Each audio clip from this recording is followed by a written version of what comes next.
믿음의 조상 아브라함을 통하여서 우리는 많은 신앙적 교훈을 얻게 됩니다. 지난 시간에는 아브라함의 며느리요 아들 이삭의 아내를 찾는 아브라함을 통해서 크리스찬의 결혼관을 배웠습니다. 사실 부모 중에 자식의 결혼 문제로 고민하지 않는 이는 없을 것입니다. 자식이 자라서 성인이 되면 연애를 합니다. 당연히 해야 할 연애도 막상 연애한다는 사실을 아는 순간부터 부모는 걱정하게 됩니다. 혹시라도 잘못될까 봐 염려하는 것이지요.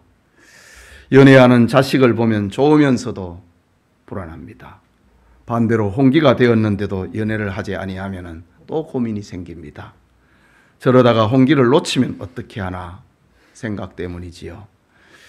자식에게 부모가 모르는 모자라는 것이 혹시라도 있지는 않은가 염려하게 됩니다. 오늘 성경의 아브라함의 경우도 마찬가지였습니다. 아브라함은 아내를 먼저 천국으로 보내고 늙은 나이에 홀로 아들을 결혼시킵니다.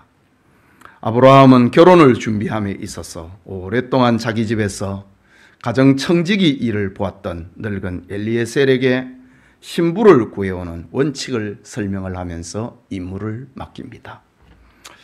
지난 시간에 살펴본 말씀인데 그 원칙의 첫째는 하나님의 주권을 믿는 것에서 시작됩니다.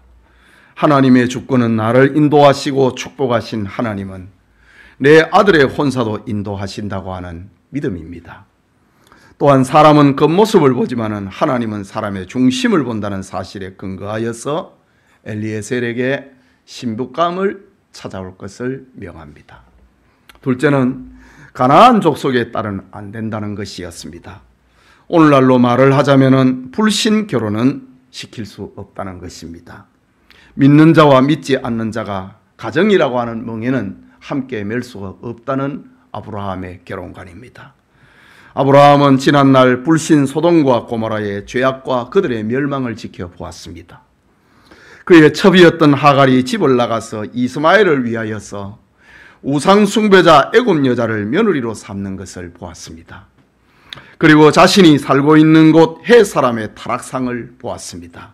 그래서 가나안의 딸은 안 된다라는 것을 엘리에셀에게 주지시킵니다. 셋째는 이삭을 위할 아내를 찾아라고 했습니다. 신앙의 아버지 아브라함에게는 이삭을 진정으로 위하는 것이 무엇인지를 잘 알고 있었습니다. 무엇이 정말 내 아들을 위하는 길인가? 그것은 돈이나 외모가 아니었습니다. 지식이나 가문도 아니었습니다. 그것은 하나님의 언약을 함께 받는 것이었습니다. 신앙의 동반자가 되어서 생명의 유업을 함께 받는 것이 정말 아들 이삭을 위한 아내였습니다. 이것이 진정 이삭을 위한 신부감이었던 것입니다. 넷째는 신앙의 안목과 비전이 있는 일을 찾으라고 한 것입니다. 신앙의 안목과 비전이 있으면 이삭을 보지 못해도 그의 집에 가본 일도 없어도 청지기의 말을 듣고 집을 떠나 먼 광야를 통과해서 가나안으로 올 것이라는 겁니다. 과감한 믿음의 결단을 내릴 것이라고 하는 말입니다. 이것이 믿음의 조상 아브라함의 결혼관이었습니다. 얼마나 우리 기독 신자들이 본받아야 될 결혼의 원칙입니까? 오늘은 아브라함의 명을 받은 엘리에셀이 저 하란으로 가서 이삭의 신부 리브가를 만나는 정말 드라마틱한 장면을 기록하고 있습니다. 이 시간 엘리에셀과 리브가의 만남 이란 제목으로 창세기 강해 계속하고자 합니다. 말씀을 듣는 우리에게도 우리의 가정에게 적용이 되는 하나님의 은혜가 임하기를 소원합니다. 첫째로 하나님이 예비하신 메소포타미아 길입니다. 본문 10절의 말씀인데 우리 같이 읽겠습니다. 이에 종이 그 주인의 낙타 중 10匹를 끌고 떠났는데 곧 그의 주인의 모든 좋은 것을 가지고 떠나 메소포타미아로 가서 나홀성에 이르러 라고 합니다. 앞서 말씀을 했듯이 아브라함은 아들 이삭의 결혼을 준비하면서 하나님께서 인도하시고 하나님이 사랑하시고 축복해 주셨듯이 아들 이삭의 결혼도 인도해 주실 것을 믿었습니다.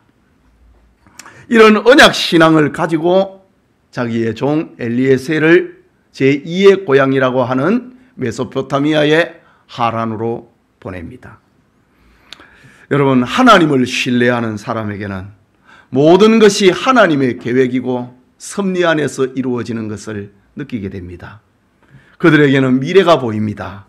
그러나 하나님 신앙이 없는 사람은 미래를 알 수 없고 미래에 대한 막연함과 불안함이 그의 삶을 염려하게 만듭니다. 그래서 상담소를 찾고 점쟁이를 찾아가서 사주팔자를 묻기도 하고 자녀의 혼인을 결정을 하기도 합니다. 그리고 적당한 사람이 나타나면은 사위 될 사람, 며느리 될 사람 이름과 생년월일을 알려주고 결혼을 해도 되는지 혹은 도둑놈은 아닌지 혹은 결혼을 하면 불행해지지 않는지를 알아보기도 합니다. 점쟁이가 궁합을 보고 좋다고 하면은 복채를 두둑하게 선사를 하고 기분 좋게 안도감을 가지고 결혼을 준비합니다. 그런데 여러분, 어떻게 자기 앞길도 알지 못하는 점쟁이에게 자식의 미래를 묻고 미래를 맡길 수 있다는 말입니까? 생각을 해보십시오. 사람이 태어난 시와 이름 석자를 가지고 어떻게 인간의 미래를 예측을 한단 말입니까? 그것이 어떻게 배우자를 선택을 하는 그런 기준이 될 수 있는가? 이 말입니다. 얼마나 어리석은 인생의 모습입니까? 그러나 사람은 본질적으로 불안하기 때문에 이렇게 해서라도 위로를 받고 싶은 것이고, 불안하기 때문에 이렇게 해서라도 믿고 싶은 것을 믿으려고 하는 겁니다. 그러나 성도님, 우리는 하나님이 우리를 사랑하시고 우리를 향한 하나님의 섭리와 놀라운 계획이 있다고 하는 것을 기억하시기 바랍니다. 그 하나님께서 여러분과 여러분의 자녀도 사랑하시고 계획을 가지고 계십니다. 이런 믿음을 가지고 자녀의 혼사 문제를 접근을 해야 합니다. 때로는 우리가 실패를 하면은 그것이 경험이 되고 그것이 기준이 되어서 새로운 선택을 하는 척도가 되기도 합니다. 그러나 실패한 과거는 우리의 교훈이 아닙니다. 우리의 생각과 결정의 기준은 하나님의 말씀입니다. 하나님이 내 자녀의 배우자를 예비해 놓으셨다. 이런 사실을 확신을 했던 아브라함의 믿음이 오늘 우리에게도 있기를 소원합니다. 오늘 본문의 아브라함은 이런 믿음이 있었고 그의 늙은 종 역시 이런 믿음을 가지고 주인의 며느리를 찾으러 길을 떠났습니다. 오늘 성경의 아브라함의 종은 여기저기 갈 것도 없이 메소포타미아 하란 나홀성으로 갔다고 합니다. 하나님의 계획과 섭리를 믿는 사람은 여기저기 기울여 눈을 돌릴 필요가 없는 것입니다. 하나님이 정하여 놓으신 곳에서 신부감을 찾는 것입니다. 둘째로 생각하고자 하는 것은 기도로 신부감을 찾고 있는 엘리에셀의 모습입니다. 본문 11절 12절을 같이 읽겠습니다. 그 낙타를 성박 우물 곁에 꿀렸으니 저녁때라 여인들이 물을 기르러 나올 때였더라. 그가 이르되 우리 주인 아브라함의 하나님 여호와여 원하건대 오늘 나에게 순조롭게 만나게 하사 내 주인 아브라함에게 은혜를 베푸시옵소서. 이거는 늙은 종 엘리에셀의 기도입니다.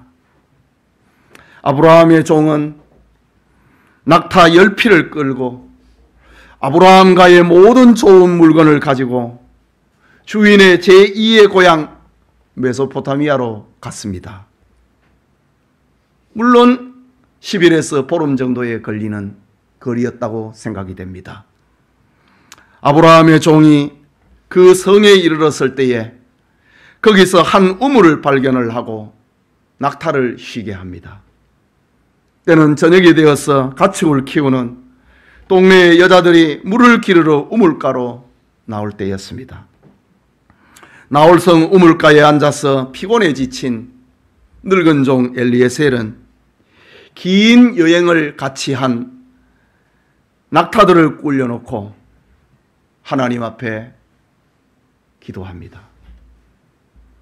아브라함과의 경건 생활이 몸에 배었던 엘리에셀은 인간적인 수단을 찾기 전에 기도로서 하나님의 도우심을 구하고 있습니다. 기도라고 하는 것은 어떤 선택과 어떤 결정을 하기 전에 가장 우선하는 삶의 지혜요, 문제 해결의 지름길이라는 것을 주인 아브라함으로부터 잘 배워온 늙은 종입니다. 이 진리를 알고 있었기에 엘리에셀은 아브라함처럼 하나님의 인도를 받기 위하여서 우물 곁에서 기도합니다. 여러분, 우리 역시 이런 삶의 지혜를 배워야 됩니다. 자녀의 혼사 문제가 오늘 본문의 초점이기 때문에 혼사 문제에, 결혼 문제에 초점을 맞추어서 설교하고자 합니다. 자녀의 혼사 문제에 부모가 가장 해야 될 큰 일은 혼수감을 준비를 하고 아파트나 전셋집을 마련하고 이것이 아닙니다. 그것은 맨 마지막에 해도 되는 일입니다. 우리는 제일 마지막에 할 일을 가장 먼저 하려고 하고 그것을 해놓으면은 마치 결혼 준비를 다 해놓은 것처럼 생각을 합니다. 그러나 오늘 성경이 우리에게 교훈하고 있는 것은 결혼에서 가장 우선하고 가장 중요한 준비는 기도라고 하는 사실을 알려주고 있습니다. 자기 집에 늙은 종 엘리에셀을 저 고향 하란으로 보내놓고 저 헤브론에서 아브라함은 또 얼마나 기도하고 있었겠습니까? 아브라함의 종 엘리에셀도 메소포타미아 나홀성에 도착을 해갖고 거기에서 어떤 동정을 살피기보다는 하나님의 인도를 받기 위해서 하나님 앞에 기도를 했습니다. 돈이나 혼수를 준비하기보다도 자녀의 영혼과 새 가정을 하나님께 의탁하기 위해서 기도하고 있는 좋은 본보기를 우리에게 보여주고 있습니다. 우리는 여기서 아브라함의 종 엘리에셀도 아브라함과 동질의 믿음을 가지고 있다는 사실을 놓쳐서는 안 됩니다. 이것은 우리가 하나님을 향한 믿음을 가지고 있으면은 우리의 자녀도 동질의 믿음을 가지게 된다는 사실을 보여주는 것이기도 합니다. 우리의 자녀가 누구와 결혼을 하게 될지 그것은 알 수 없습니다.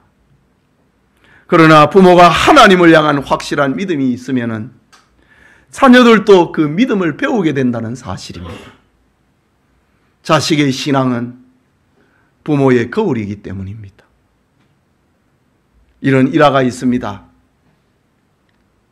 아인슈타인이 어느 대학에 물리학 강의를 하러 가면서 너무 피곤해서 차에서 꾸벅꾸벅 졸았습니다.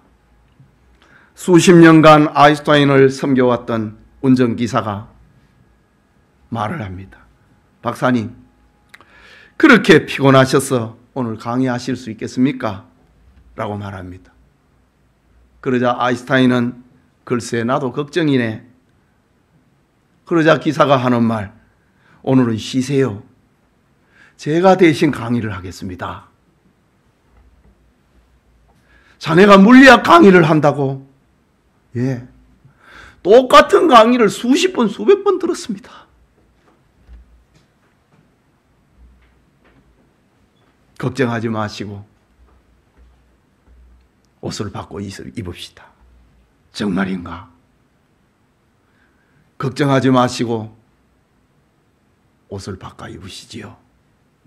거기에다가 아인슈타인 박사와 운전기사의 얼굴까지 비슷했다고 합니다.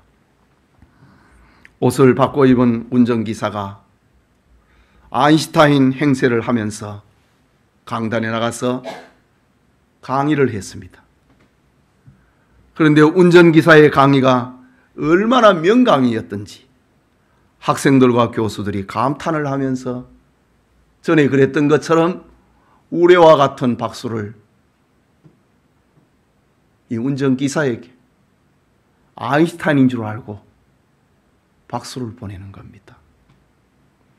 이때 가장 놀란 사람은 아인슈타인이었습니다.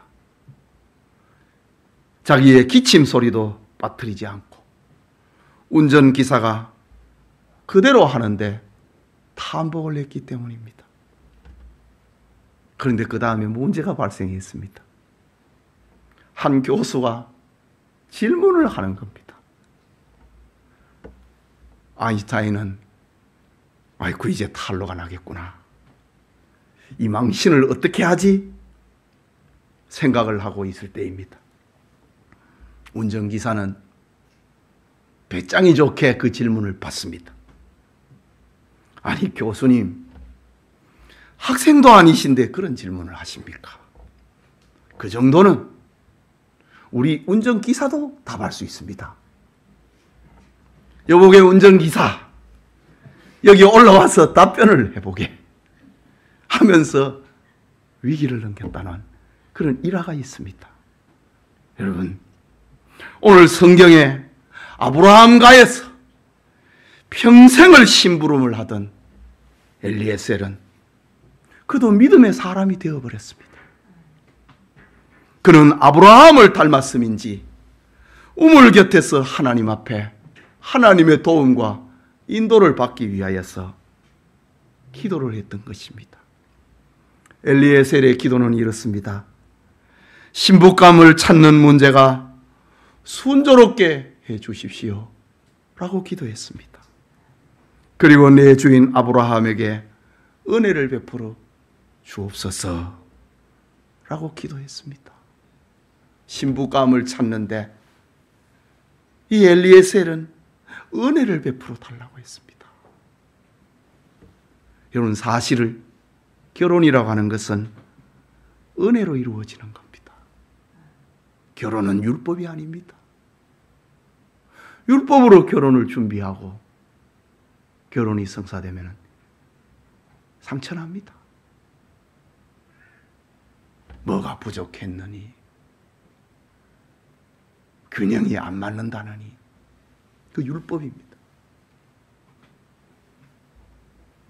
내 노력의 대가로 얻어지는 것도 아니고 잘나서 좋은 신부감, 좋은 며느리감을, 신랑감을 얻는 것이 아닙니다. 멋진 신부나 신랑이기 때문에 좋은 결혼이 성사되는 것이 아닙니다. 결혼은 은혜여야 됩니다. 은혜여야 행복한 가정을 이룰 수가 있습니다. 정말 좋은 것은 다 공짜지 않습니까? 밝은 태양이나 공기가 공짜입니다. 물도 공짜입니다. 신부는 은혜입니다. 신랑도 은혜입니다. 사람이 하는 일은 고생스럽고 인위적이고 머리가 아픕니다. 그러나 하나님이 하는 일은 쉽고 자연스럽습니다. 그런데 이 기도라고 하는 것은 하나님의 은혜를 몰고 오는 통로입니다. 기도는 기적을 몰고 오고, 기도는 하나님의 인도를 받게 하고, 기도는 하나님의 뜻과 계획을 성취시키는 은혜의 도구인 것입니다. 여러분의 자녀의 배우자도 은혜로 주시는 하나님의 선물, 은혜로 주시는 기도의 응답이 될 수 있기를 바랍니다. 여러분, 우리의 자녀들 며느리를 보고 사위를 보는데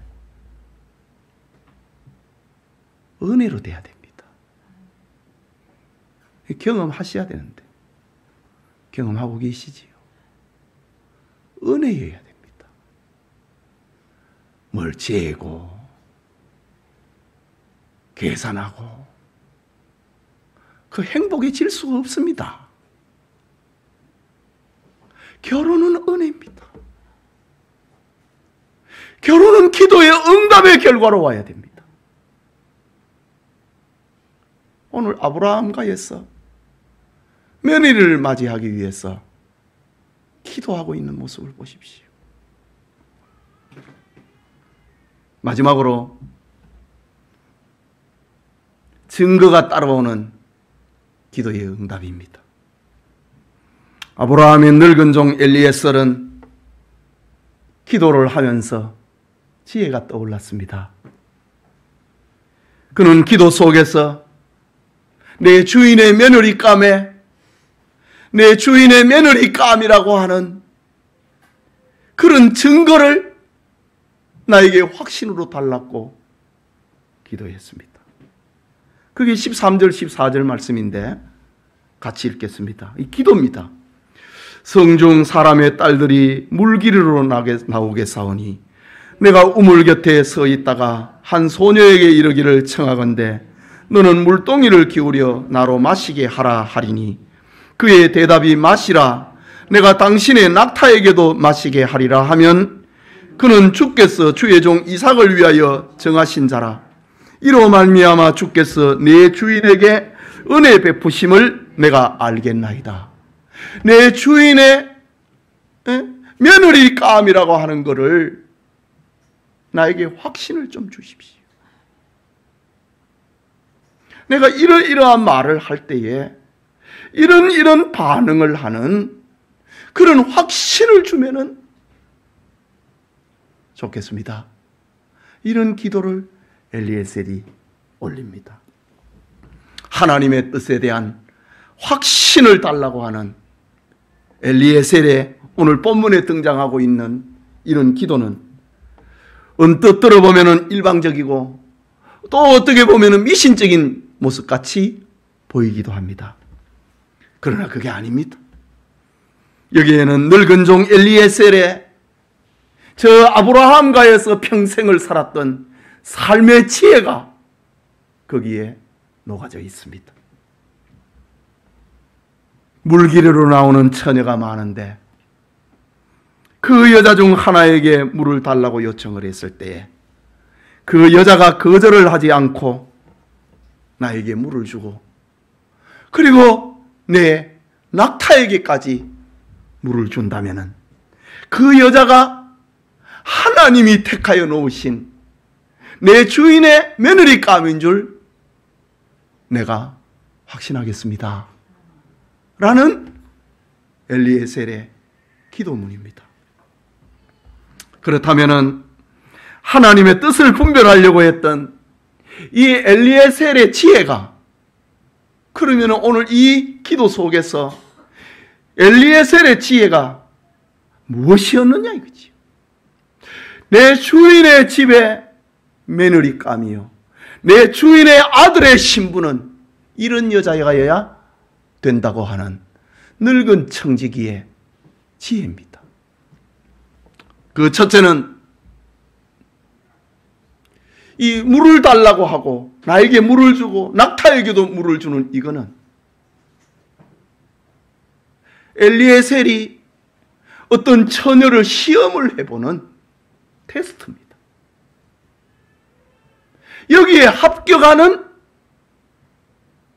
사람을 만나게 해달라는 겁니다. 그 첫째가 뭐냐? 넓은 마음을 가지고 있는 처자를 찾고 있습니다. 물 좀 달라고 하는 엘리에셀의 요구에 응하는 방법은 세 가지가 있을 것입니다. 하나는 낯선 사람의 요구에 거절하는 겁니다. 둘째는 그 요구대로 그것을 들어주는 것입니다. 그리고 그 요구의 이상으로 짐승에까지 물을 주는 경우입니다. 물을 주지 않는 처자는 좋지 않는 여자지요. 예, 마음이 좁은 여자지요. 둘째는 요구하는 것만 주는 여인은 보통 여자입니다. 셋째, 엘리에셀이 요구하지 않은 것까지도, 낙타에게까지도 물을 주는 여자는 넓은 마음을 가진 처자라는 겁니다. 엘리에셀은 아브라함이 자기에게 주지를 시켰던 결혼의 원칙이 있었습니다. 이 결혼의 원칙을 엘리에셀은 신부감을 찾는 과정 속에서 적용을 이렇게 하고 있는 겁니다. 마음이 넓은 처자를 만나서 그가 내 주인의 며느리가 돼야 되고 주인의 아들의 신부가 돼야 된다. 넓은 마음을 가진 여자라야 된다라는 겁니다.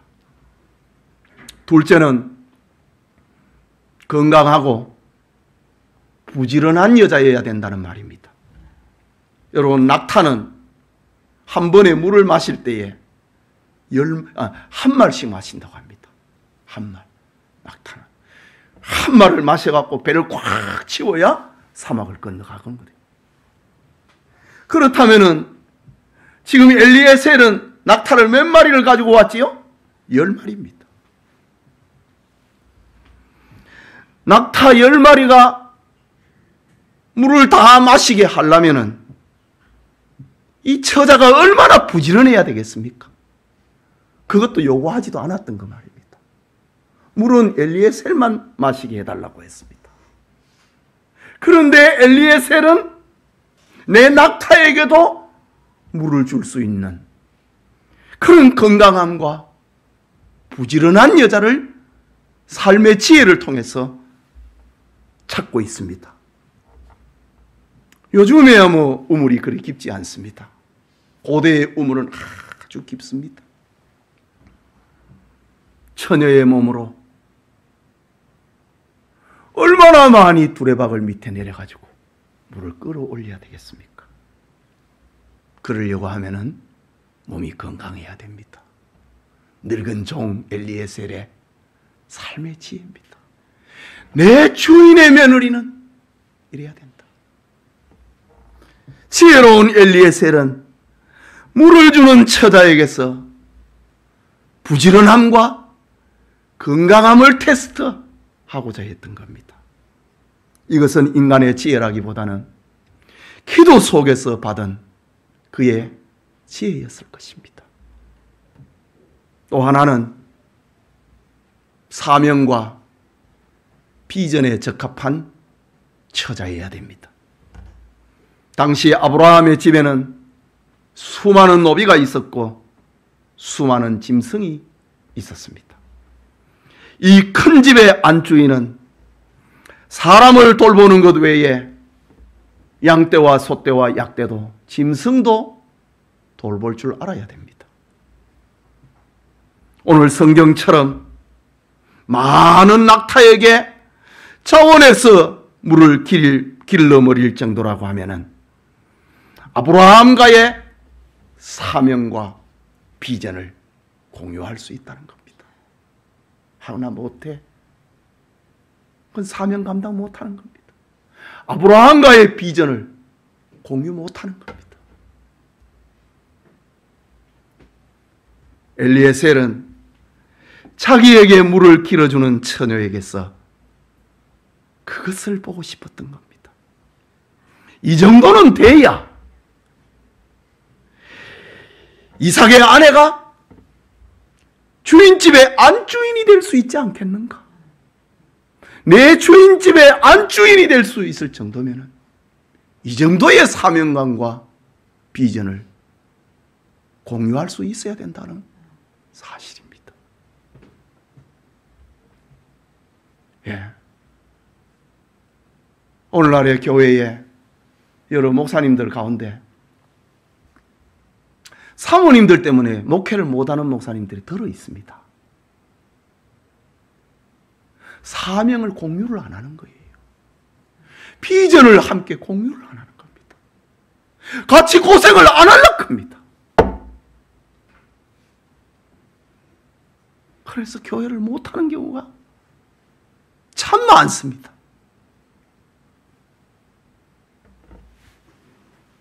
오늘 아브라함과의 늙은 종 엘리에셀은 내 주인 집에 안주인이 되어내는, 사람에게 친절을 베풀고 사람을 관리하는 그 정도가 아니고, 요구하지도 않았던, 시키지도 않았던, 주문하지도 않았던 내 약대 10마리의 그 목마른 모습을 보고 그거를 챙길 수 있는 여자가 돼야 된다. 엘리에셀은 나에게 물 달라고 했습니다. 그런데 그 옆에 지금 낙타가 목말라 하는 것이 눈에 보이거든요. 이게 보여야 됩니다. 일이 눈에 보여야 됩니다. 저 앞에 무엇을 원하는지가 눈에 보여야 됩니다.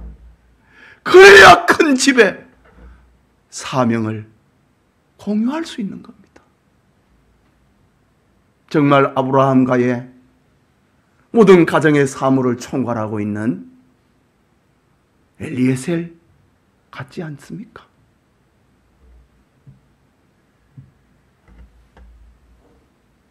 이런 엘리에셀의 기도에 하나님의 응답이 찾아왔습니다. 기도 응답이라고 하는 것은 즉시 이루어지는 경우도 있고, 긴 시간을 두고 하나님의 응답이 찾아오는 경우가 있습니다. 오늘 성경에 같은 경우는 지금 급한 거지 않습니까? 하나님의 때지 않습니까? 급하게 즉석에서 기도가 응답이 됩니다. 본문 15절에서 17절의 말씀 같이 읽겠습니다. 말을 마치기도 전에 리브가가 물동이를 어깨에 메고 나오니 그는 아브라함의 동생 나홀의 아내 밀가의 아들 부두엘의 소생이라. 그 소녀는 보기에 심히 아름답고 지금까지 남자가 가까이 하지 아니한 처녀더라. 그가 우물로 내려가서 물을 그 물동이에 채워 가지고 올라오는지라. 종이 마주 달려가서 이르되 청하건대 내 물동이의 물을 내게 조금 마시게 하라. 아브라함이 기도를 마치자마자 한 여자가 우물에서 물을 깃고 지금 자기 갈 길로 가려고 하는 겁니다. 이때 엘리에셀이 그 처녀에게 다가가서 당신이 길어가는 그 물을 나에게 좀 주어서 나로 마시게 해달라 라고 요구합니다. 그러자 처자는 급하게 물동이를 내려서 물을 마시세요 친절하게 권합니다. 그리고 먼 여행길에 지쳐 보이고 있는 낙타를 보았든지 물동이의 물을 구유에 붓고 낙타를 위하여서 다시 물을 기르려고 우물로 달려갑니다. 18절 20절 같이 읽겠습니다. 그가 이르되 내 주여 마시소서 하며 급히 그 물동이를 손에 내려 마시게 하고 마시게 하기를 다하고 이르되 당신의 낙타를 위하여서도 물을 길어 그들도 배불리 마시게 하리이다 하고 급히 물동이에 물을 구유에 붓고 다시 기르려고 우물로 달려가서 모든 낙타를 위하여 깃는지라.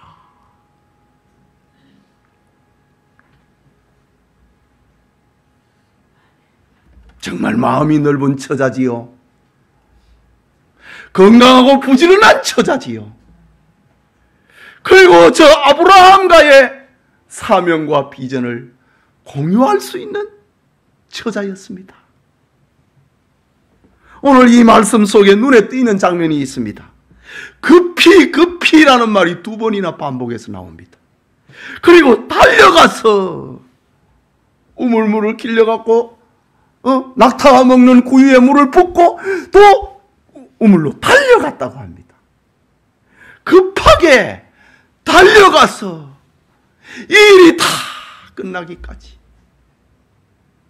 이 처자가 이렇게 서두르고 있는 겁니다. 여자의 친절함과 부지런함, 남을 돕고자 하는 마음이 삶에 배어 있는 여인의 모습입니다. 사실 친절과 돕고자 하는 마음이 없으면 뭘 달라고 하면 한참 고민을 하게 됩니다. 이거 줘야 되나 말아야 되나. 그리고 땀을 흘립니다. 이거 주면 내가 얼마나 손해가 되는데. 그런데 오늘 이 처자 리브가는 급히 물항아리를 내려서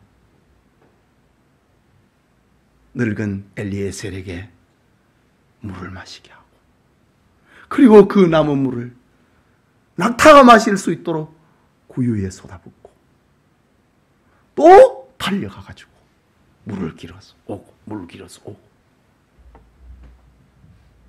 이렇게 배려하고 있습니다. 처음 보는 늙은 종 엘리에셀에게 이 처자는 이렇게 사랑으로 대했습니다. 얼마나 아름다운 모습입니까? 세상이 이렇게 훈훈하고 따뜻하다고 하면 얼마나 좋을까요? 그러나 오늘날 우리의 처지와 상황은 그렇지 못합니다. 금을 긋고 담을 샀고 살아야 됩니다. 담을 샀다 못해서 저 시골에 가면은 담 꼭대기에는 사이다병을 깨갖고 쫙 올려놓습니다. 그리고 심어놓습니다. 사이다병을.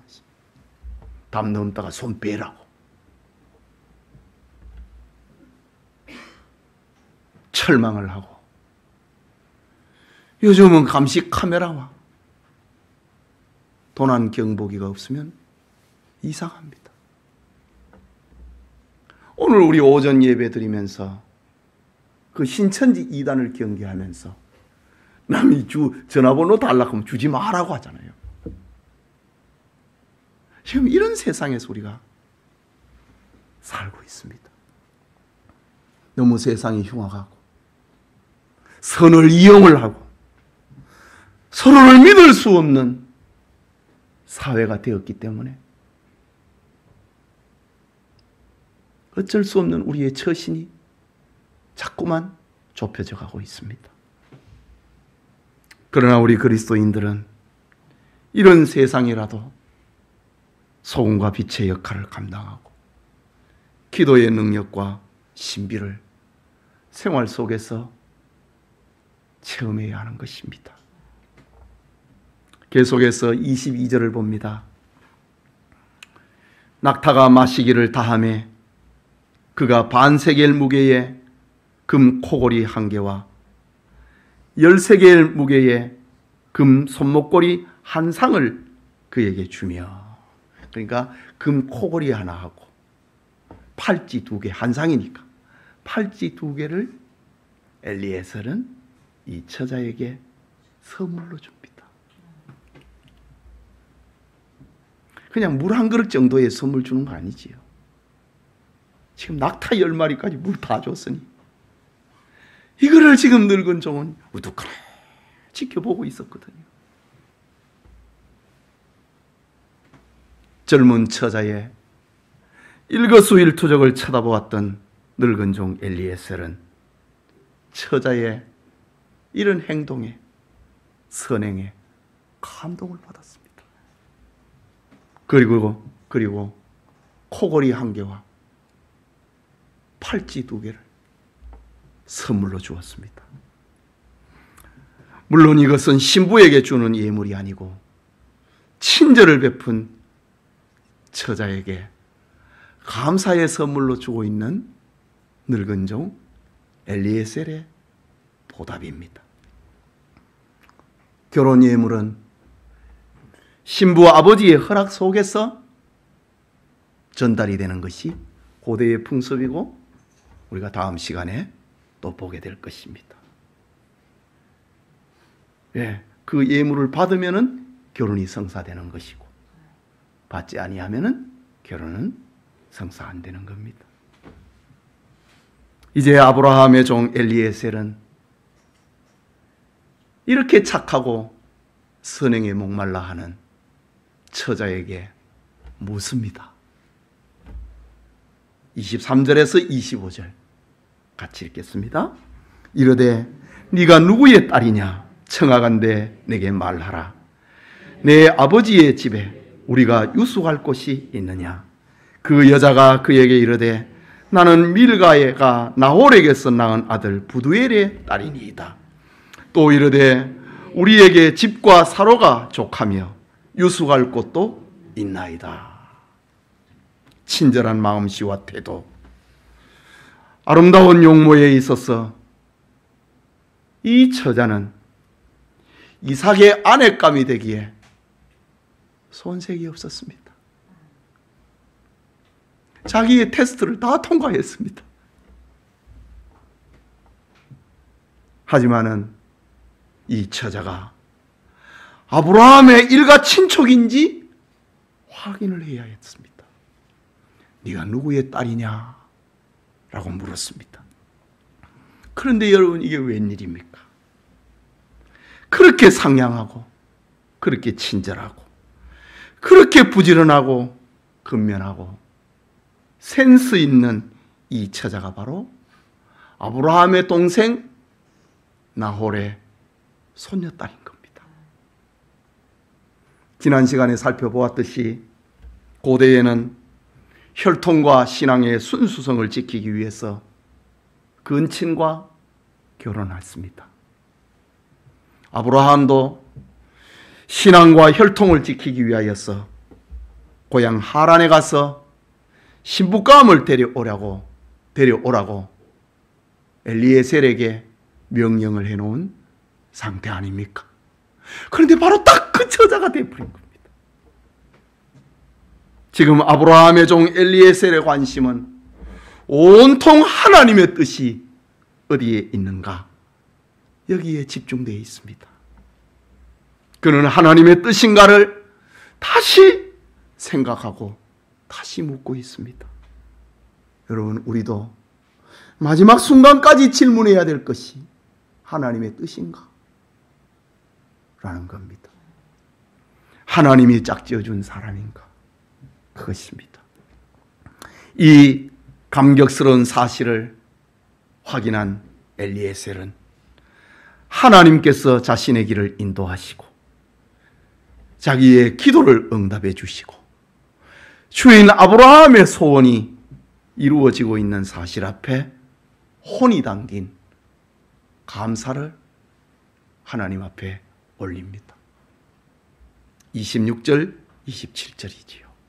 이에 그 사람이 머리를 숙여 여호와께 경배하고 이르되 나의 주인 아브라함의 하나님 여호와를 찬송하나이다. 나의 주인에게 주의 사랑과 성실을 그치지 아니하셨사오며. 이 엘리에셀이 다 봐왔잖아요. 내 주인의 집에 하나님의 사랑과 성실하심을 그치지 아니하고 여기까지 인도했다는 거지요. 신부감까지도 하나님이 이렇게 준비해 놓으셨군요. 여호와께서 길에서 나를 인도하사 내 주인의 동생의 집에 이르게 하셨나이다 하니라. 정말 혼이 담겨 있는 감사를 이 엘리에셀이 하나님 앞에 올리고 있습니다. 여러분, 기도의 결과는, 기도 응답에는 반드시 하나님 앞에 영광과 감사를 올려야 된다고 했습니다. 칼빈은 기도의 응답을 받고도 하나님께 감사하지 않는 것은 가장 큰 악이라고 했습니다. 여러분, 죄가 무엇인가요? 죄라고 하는 것은 예수님을 안 믿는 겁니다. 그게 죄입니다. 죄가 있고 악이 있거든요. 죄는 안 믿는 건데, 그게 가장 큰 죄인데, 가장 큰 악은 하나님 앞에 감사하지 않는 것이 가장 큰 악이다 라고 칼빈은 그의 기독교 강요에서 기도론을 그렇게 설명했습니다.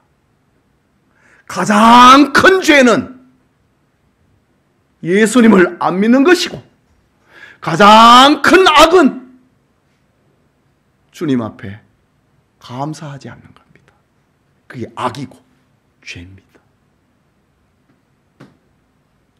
셰익스피어가 했던 유명한 말을 다시 한번 합니다. 감사할 줄 모르는 자식을 갖는다는 것은 뱀의 이빨에 물리는 것보다도 더 따가운 일이다. 부모에게 자식이 감사하지 않는다. 이 뱀보다도 더 무섭다 이거지. 부모에게 자식이 감사하지 않는 거는 뱀보다도 더 더러운 겁니다. 감사가 그렇게 중요합니다. 하나님 앞에 감사.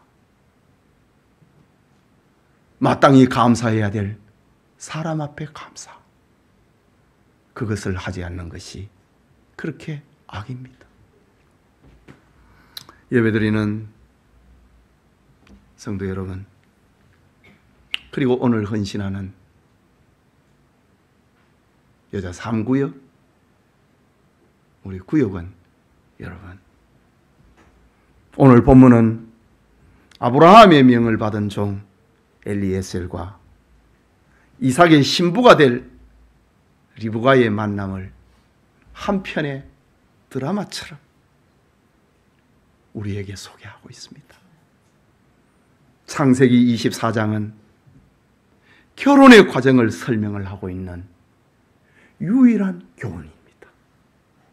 가장 신앙적인 결혼관을 들려주고 있는 메시지입니다. 한 사람의 결혼을 이렇게 길게 성경에서 드라마처럼 얘기를 해주고 있는 것은 성도의 결혼관을 교훈하기 위함입니다. 부모는 며느리와 사윗감을, 자녀된 자는 자신의 배우자를 하나님이 리브가처럼 예비해 놓으셨다고 하는 믿음을 가지고 접근해야 됩니다. 결혼이 늦어져도 실망하지 말고 하나님이 예비해 놓으신 배필을 믿음으로 찾아야 됩니다. 또한 결혼을 앞에 두고 가장 우선적으로 해야 되는 것은 오늘 성경의 교훈처럼 하나님 앞에 기도하는 것입니다. 그 기도는 엘리에셀처럼 딱 결혼관이 있잖아요. 아브라함이 결혼관을 엘리에셀에게 설명을 했습니다. 이 결혼관 속에서 내 아내는 이러면 좋겠다, 내 남편은 이러면 좋겠다. 엘리에셀은 아주 구체적으로 내 주인의 며느리감, 내 주인의 아들 이삭의 신부감, 족장의 아내가 되는 신부감은 이런 처자였으면 좋겠습니다. 아브라함과의 종 엘리에셀은 아주 구체적으로 하나님 앞에 기도했습니다. 그것은 넓은 마음을 가진 처자, 다 신앙 안에서입니다. 지금 신앙 안에서 구체화되고 있는 겁니다. 넓은 마음을 가진 처자, 건강하고 부지런한 사람, 그리고 비전과 사명에 적합한 사람. 엘리에셀은 결혼 준비에 돈이나 혼수를 준비하기보다 딱 기도 제목을 놓고 하나님 앞에 기도했습니다. 엘리에셀의 이 기도가 오늘날 우리 자식들 결혼시키고 또 우리 자식들이 결혼하고 신부를 만나고 신랑을 만나는데 얼마나 요긴한 기준이 되고 있습니까? 행복이라고 하는 것은 누가 주는 것이 아닙니다. 행복은 소유가 아니기 때문입니다. 많은 사람들은 행복을 갖기를 원하고 누군가에게 행복을 받기를 원합니다. 그럴수록 그 사람은 행복해지지 않습니다. 행복은 물건이 아니기 때문에 주거나 받을 수 없는 것입니다. 그렇기 때문에 돈이 있어도 행복하지 않고 집이 있어도 행복하지 않고 지위나 명예가 있어도 행복하지 않는 것입니다. 그것이 순간적으로 행복한 것처럼 느껴지지만은 그것은 행복이 아닙니다. 얼마나 오늘날 가진 사람들이, 누리는 사람들이, 명예를 가진 이들이 너무 허무해가지고 자살을 합니까? 행복하지 못하기 때문에 그렇습니다. 행복은 하나님의 인도를 받을 때에 임하는 겁니다.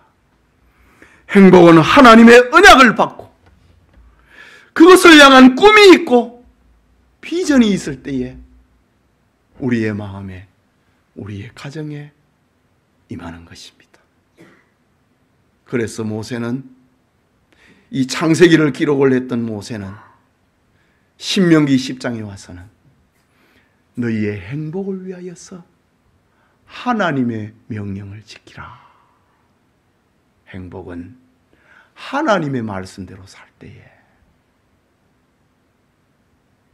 우리 마음의 행복을 하나님은 주시는 겁니다. 우리 모두에게 이런 결혼관, 자식을 향한 결혼, 또 신랑과 신부를 만나기 위한 결혼관에 우리 기독인들의 신앙의 가치를 가지고 기호로서 준비를 하는 우리 교우들이 되기를 소원합니다. 우리 여자 3구역은 이제 결혼은 안 하시지요? 이제 손자들, 아들, 딸 다 결혼시키고 이제 손자들이 남았습니다. 손자, 손녀들. 이런 결혼관 가지고 우리가 기도해야 할 것입니다. 자, 우리 함께 기도합시다. 말씀을 받았습니다. 기도를 해야 그 결혼이 행복해집니다. 결혼은 은혜라고 했습니다. 절대로 율법이 아닙니다. 율법으로 하는 결혼은 행복해지지 않습니다. 숫자를 따지고 계산을 하면은 절대로 행복 안 합니다. 행복은 은혜입니다. 여러분의 사위를, 여러분의 며느리를 은혜로 얻을 수 있기를 위해서 우리 기도하고, 우리 학생들, 청년들 바른 결혼관을 가지고 이런 설교를 들어야 되는데 바른 결혼관을 가지고 성장을 하는 우리 아이들 되기 위해서 기도합시다.